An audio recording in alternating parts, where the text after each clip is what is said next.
It's August and we are in full swing homeschool mode in La Casa de Farnsworth, and we have not one but two middle schoolers this year and a third grader. And the thing about homeschool is just when you think you have it all figured out, it's time to change it up again.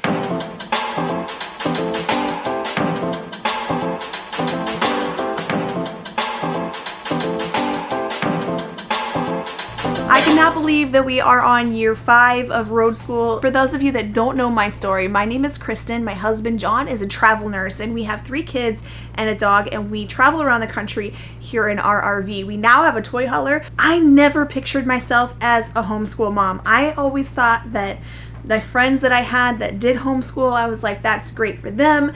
This is just, I don't see myself doing that. I don't think that I have enough patience. I'm not really sure if I am smart enough to teach them all the things that they should know. I had a lot of misconceptions about what homeschool was, and then one day we decided to go look at some RVs. John said, hey, what if I travel nurse? And I said, yes, I'm on board. We thought we were gonna leave for like 1 year, maybe 2, and I can do anything for a year, right? I can become a homeschool mom for a year, no problem. If it meant there was adventure involved, I was in.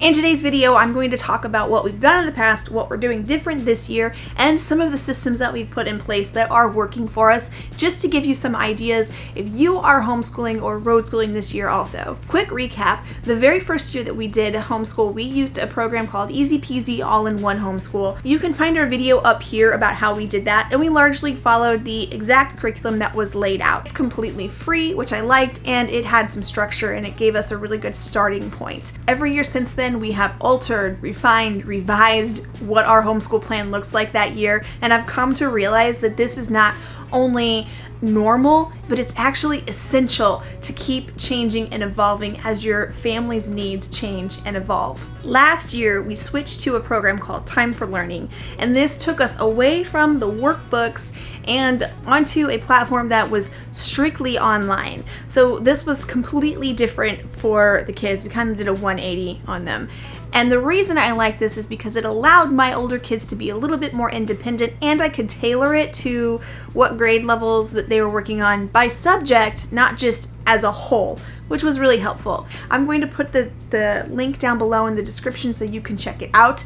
We are not affiliated or sponsored, but they do have a referral program, so if you do sign up for it, we'd love it if you use our link below. We were only doing language arts and math and trying to supplement everything else just by exploring, which does put a lot of pressure on me to make sure that they're learning adequately. I hesitate to say what they should, because what is what they should? I would have considered what we did last year much more unschooling. I have to be careful about how I say this next part, because I'm going to caveat by saying that kids learn different things at different rates. They're better at some things and need more work on other things. And also, as they get older, they're more capable of studying more, and they even want to learn more. So I don't regret anything that we've done in the past, but I do think that I have done my older boys a disservice by not having an actual curriculum for history or social studies and science. They have learned so much traveling, they know a lot of things. But when my oldest came to me and said, Mom, I don't think that I'm learning all the things that I should or that I want to about physical science and physics. He's very interested in physics right now, and he's interested in engineer type things and building things, and we really didn't have a curriculum to cover that. And so he expressed the desire to dig into that more. Quite astute, if you ask me.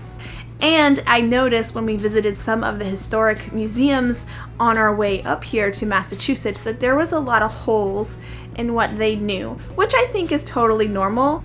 Again, I don't regret how we did it in the past. I think that just unschooling history and science is a great opportunity for kids that are younger, and it's not overwhelming, and they do learn a lot that way. But as they're getting older, they actually want to learn more, which is fantastic. And if you think about it, the whole concept of unschooling is to follow your student's lead. And so in a way, that's exactly what we're doing this year. So we've added in their curriculum for science and history for all 3 of them, even my 3rd grader. And it's a lot easier than what the boys are working on, of course. So far, it's going pretty well. Boys are both going to be doing US history because obviously we're up in New England, which is like the cradle of liberty. I'm so excited. So we're going to be doing US history via through the curriculum, but also going to see the places that they are learning about in their curriculum, which makes me so excited. For science, I let them choose what type of science that they wanted to learn. It is really fun to try to see what they're learning in their curriculums and then match up what we're doing here in the New England area. And not just history, but also science. And there's a lot of authors' houses and museums up here, which is really cool. So we'll be reading books together and then visiting that author's residence or museum and learning a little bit more about that book and the time period and all that stuff, which I'm really excited about. Uncle Tom's Cabin is on the list. Little Women is on the list. When we started, my kids were little. They were preschool and early elementary school, and now I have middle schoolers, and it looks a little bit different, and it's so awesome because they work a lot more independently than they used to. But let's go take a peek at what our day looks like. We start the day whenever we all get up. I don't see the point in setting an alarm and making the day start at a specific time. We eat breakfast and everyone gets out their laptops. It usually goes better when John's home because Mom has a really hard time getting up in the morning. We have a command center on the fridge that spells out the day's plan so that they can easily see what to expect. It lists out their weekly assigned chores as well. We also have a calendar that Chloe helps me keep up to date and a meal board. The kids can sit wherever makes them the most comfortable, but I do ask that they don't do school in their beds or lying down. I've found that it's just too hard for them to be productive that way. Bounce around when needed, but our boys are pretty independent. We have reading time and a quick writing assignment to help with handwriting. After school, whoever's on lunch duty is in charge of feeding the kids, and then we get ready to do whatever we have planned for that afternoon. The great thing about homeschool is the flexibility of your schedule. So if we don't get school done in the morning, or if we're just not feeling it, maybe we had a really late night, we don't have to do it in the morning. Also, we don't have to do it every single day. The kids have a weekly bucket set up, so they don't have assignments every single day. It's just stuff that they have to complete in that week. As long as they get it done, I don't care when it gets done. But having somewhat of a routine really does help to stay on task. And if we have a really fun trip planned that day, we don't have to do any schoolwork. Back in Alaska, we made this dream board type of thing. And it was great because there was all these pamphlets at the RV place that we were staying at. So we cut them all up and we made a board of things that we wanted to do while we were in Alaska. And I love the concept of that. Here in Massachusetts, there is a ton of stuff to do and see, not only in Massachusetts, but in Connecticut, Rhode Island. What states are we about? New Hampshire, Vermont, Maine. We hope to get to all of these states while we're up here. And so we have a pretty long list of things that we want to go see and do. And sidebar, please tell me below if you have something that is just fantastic, whether it's educational or just for exploring purposes. Tell us in the comments below so I can add them to my wish list. Back to the board. For No Ordinary Path, I have been using a site called Trello, and this is a place where you can just kind of brain dump all your ideas. This is where I put all of my content ideas. It's a completely free desktop or app thing in there. I think there's stuff that you can purchase, but I use the free part. But I thought, wouldn't it be really cool if I did something like that for homeschool? And it sort of works like our dream board did.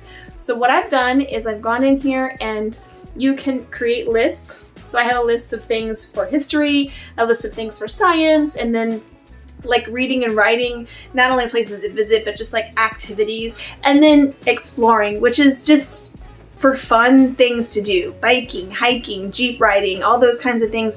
As we find out places that look really interesting, we put them in this list. Okay, so now we have these lists of all these fun things to do. Trello makes it really simple for you to just move things very easily around on the calendar. Now this might seem totally too complicated for some people, and that's completely fine. I need something that I can dump all the things out of my brain, because otherwise they rattle around, all these ideas rattle around in my head and I have nowhere to put them, and pieces of paper get lost, and so this works great.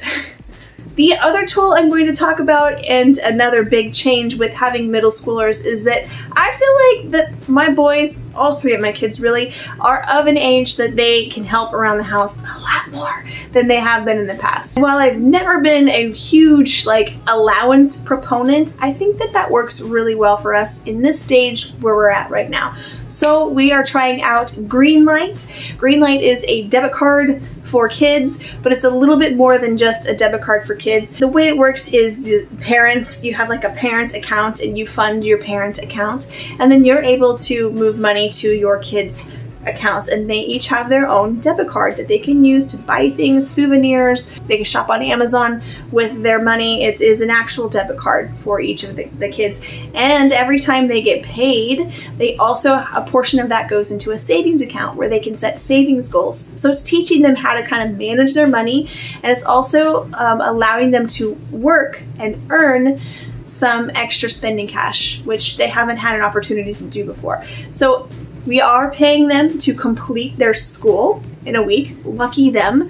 It's a very small amount, but we are paying them to complete their schoolwork, which motivates them to get it done. And we're also paying them for a weekly chore. So every day that they complete their school and their 2 chores, they get to actually physically check it off on their app, which is downloaded on each of their school computers. And it tallies money in a bucket for them. And at the end of the week, they get a paycheck. Pretty cool. That is it. That is our 2022 plan. Let me know in the comments if you are road schooling this year or homeschooling.